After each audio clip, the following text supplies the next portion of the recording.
Kamu tadi kenapa, Nduk? Kok bisa bertindak seperti itu ke Siti? Saya kesal Bu sama Siti, karena Siti sudah menyempitnah saya di depan kelas. Kemarin, saat saya tidak masuk sekolah karena sakit, Siti menyebar berita bohong Bu. Katanya saya tidak masuk karena saya takut ulangan MTK Bu. Kan nyebelin Bu. Jadi begitu. Ya wajar kalau kamu kesal dan marah. Ibu pun juga pasti akan marah ketika difitnah, Nduk. Lalu, Siti tadi kamu apain? Saya marahin lah Bu, saya teriakin di depan kelas, biar semua orang tahu yang sebenarnya itu gimana. Kamu bertindak seperti itu, pasti ada alasannya kan, Nduk? Ya iyalah Bu, kan saya niatnya membela diri. Masa iya saya difitnah diam saja Bu? Iya, wajar ketika kita membela diri dan menjelaskan sesuatu yang sebenarnya. Karena membela diri itu adalah sesuatu yang penting bagimu. Tapi alhamdulillah ya, Nduk, kamu tadi tidak bertindak lebih jauh terhadap Siti. Iya Bu, untung cuma saya teriakin. Kalau enggak Bu, gemes banget. Kesel Bu saya Bu, kesel. Alhamdulillah, Nduk, kamu masih memilih untuk menahan diri. Kamu tidak ingin bertindak lebih jauh lagi terhadap Siti kan, Nduk? Iya Bu. Nah, sekarang mari kita lihat tindakanmu yang sudah membentak-bentak Siti tadi. Kira-kira tindakanmu itu sudah sesuai dengan keyakinan kelas dan prinsipmu tidak, Nduk? Enggak lah Bu, karena marah-marah membuat capek dan tidak menyelesaikan masalah. Jadi, keyakinan atau prinsip mana yang belum sesuai dengan tindakanmu tadi? Ya mungkin prinsip saya bisa menghargai orang lain, tapi tadi saya kebawa emosi jadi tidak bisa menerapkan prinsip itu. Tapi kamu yakin tidak jika menghargai orang lain itu adalah suatu nilai atau prinsip yang penting buat kamu? Ya yakinlah Bu. Iya, Ibu juga setuju dengan kamu bahwa kita harus menghargai sesama. Namun, kita juga memiliki keyakinan yang kita sepakati yang perlu kita lakukan di saat kita sedang marah, kan? Ya saya harus menahan diri dan mengambil waktu sejenak untuk memikirkan langkah selanjutnya. Kira-kira kamu bersedia memperbaiki masalah ini, Nduk? Iya Bu, saya bersedia. Menurutmu, jika kamu memperbaiki masalah ini, kamu akan jadi orang yang seperti apa? Saya akan menjadi orang penyabar dan bertanggung jawab Bu. Oke, menurutmu bagaimana rasanya menjadi orang yang seperti itu? Ya nyaman dan bangga lah Bu, bisa menjadi orang yang bersabar dan bertanggung jawab. Baiklah, kalau begitu, mari sekarang kita pikirkan bagaimana memperbaiki masalah ini ya, Nduk.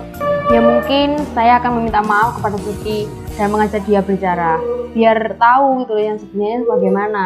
Iya, bagus sekali Ani. Terima kasih atas kerjasamamu. Semoga setelah ini, Ani menjadi pribadi yang penyabar dan bertanggung jawab seperti yang sudah Ani impikan. Sekarang, silahkan kembali ke kelas ya, Nduk. Ya sudah Bu, terima kasih.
Bagas, tadi saat belajar di kelas, Ibu melihat kamu sedang asik bermain HP. Kenapa, Nak? Iya Bu, maaf tadi saya bosan pada pelajaran fisika. Jadi untuk menghilangkan bosan saya bermain game online Bu. Ada yang lainnya? Sebenarnya saya awalnya tidak bermaksud bermain game Bu. Tapi apa, Nak? saya diajak bermain bareng kelas sebelah Bu yang sedang jam kosong. Merasa bosan itu adalah hal yang manusiawi sekali, Bagas. Semua orang pasti pernah merasa bosan. Ibu juga pernah merasa bosan saat melakukan sesuatu. Namun, dengan bermain game saat jam pelajaran di kelas, apakah kamu tahu bahwa sekarang kamu dalam masalah, Bagas? Iya Bu. Baiklah, Ibu di sini bukan untuk mencari siapa yang salah. Tapi, Ibu mengajak Bagas untuk berpikir bersama, mencari penyelesaian bersama, bagaimana caranya memperbaiki situasi ini. Tentunya, Bagas dalam melakukan tindakan itu ada alasannya kan, Nak? Iya Bu, agar saya tidak merasa bosan lagi. Pasti seru bermain game, bisa menghilangkan kebosanan, iya kan, Gas? Iya Bu. Iya, Ibu bisa lihat tadi, kamu tampak bahagia dan senyum-senyum sendiri. Tapi Bagas, apa yang kamu lakukan tadi bisa merugikan orang lain, karena temenmu sedang belajar, dan mereka terganggu dengan suara game dari HP-mu. Iya Bu, maaf. Nah, sekarang mari kita bicarakan keyakinan kelas kita. Apa yang kita percaya, dan mana yang menurutmu belum sesuai dengan tindakanmu tadi. Kita harus saling menghormati Bu. Betul sekali. Terima kasih Bagas, kamu sudah mengingat keyakinan kelas kita dengan baik. Nah, sekarang coba kamu pikirkan, ketika kamu bermain game di kelas tadi, apakah kamu sudah menerapkan nilai menghormati orang lain dan dirimu sendiri, Nah? Tidak Bu. Dan kamu mendapatkan rasa senang dengan bermain game ya? Menurut Ibu, ada cara lain untuk mendapatkan kesenangan dan menghilangkan kebosanan tanpa merugikan orang lain. Bagaimana menurutmu, Bagas? Iya Bu, mungkin bisa dengan izin mencuci muka, biar wajah itu bisa menjadi fresh. Iya, betul sekali Bagas. Nah, mulai sekarang, mari kita selalu mengindahkan keyakinan kelas kita. Dan sekarang, apakah Bagas bersedia untuk memperbaiki masalah ini? Iya Bu, saya bersedia. Kalau kamu akan memperbaiki masalah ini, kira-kira nanti Bagas akan menjadi orang yang seperti apa? Saya akan menjadi orang yang disiplin, menghormati orang lain, dan penuh bertanggung jawab Bu. Oke, menurut Bagas, bagaimana rasanya bisa menjadi orang yang seperti itu? Ya nyaman lah Bu, bangga bisa menjadi orang yang disiplin dan bertanggung jawab pada orang lain. Baiklah kalau begitu, mari sekarang kita pikirkan bagaimana caranya memperbaiki masalah ini. Ya Bu, pertama saya minta maaf yang sebesar-besarnya ya Bu atas kesalahan saya ini.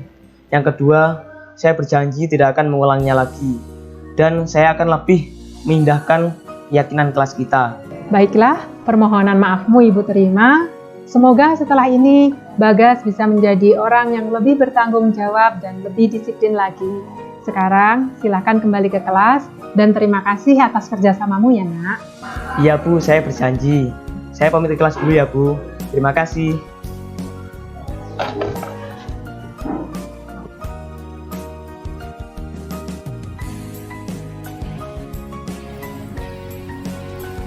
Assalamualaikum warahmatullahi wabarakatuh. Perkenalkan, nama saya Yudan Kemana. Saya di SMA Negeri 1 Purworejo sebagai guru BK. Nah, menurut saya aksi nyata yang sudah dilakukan guru kami, terutama dalam melaksanakan segitiga restitusi, menurut saya sudah bagus sekali.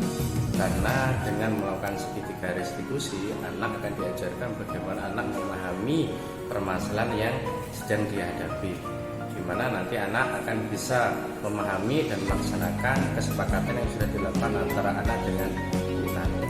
Nah, menurut saya hal ini perlu diterapkan lagi untuk saya maupun guru-guru yang lain agar kedepannya dalam proses penanganan anak yang bermasalah nanti bisa cepat terselesaikan, agar SMA Negeri 1 Purworejo bisa menjadi lebih baik. Saja testimoni yang bisa saya berikan. Saya ini wassalamualaikum warahmatullahi wabarakatuh.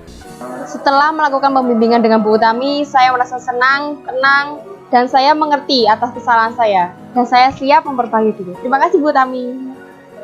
Perasaan saya setelah mengikuti bimbingan dari Bu Tami, saya menjadi sadar agar menjadi orang yang disiplin dan menghormati orang lain. Terima kasih Bu Tami.